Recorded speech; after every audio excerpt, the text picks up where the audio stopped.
The Ford Explorer doesn't single-handedly dominate the SUV sales charts like it used to, but Ford still sells plenty of their three-row crossover SUV.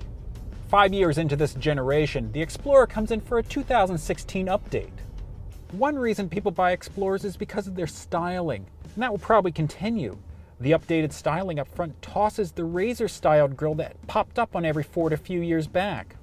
More important, there's a new available engine, an EcoBoost 2.3-liter turbocharged 4-cylinder that makes 280 horsepower. Thanks to having plenty of torque, it does a pretty good job pulling around the Explorer, even with its optional all-wheel drive. It doesn't sound all that refined though. The standard engine remains a 3.5-liter V6 that makes 290 horsepower, but the turbocharged 4-cylinder actually makes more torque.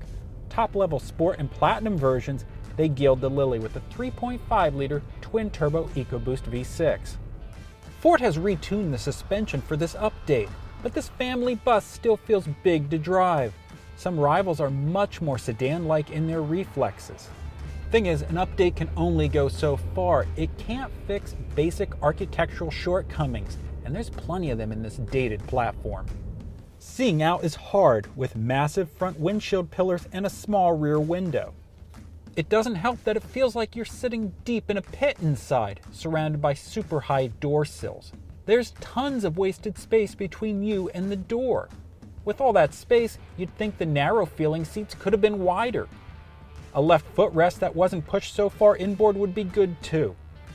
This Explorer has my Ford Touch, but it will eventually get Ford Sync 3, which promises to be simpler to use. Either way, the optional Sony stereo now gets conventional buttons. But did they have to cram all these buttons into a 2-inch high strip? On the plus side, there's plenty of passenger room inside, even in the third row. And like most other Fords, there are some clever options here, like a front camera system and airbags in the rear seat belts.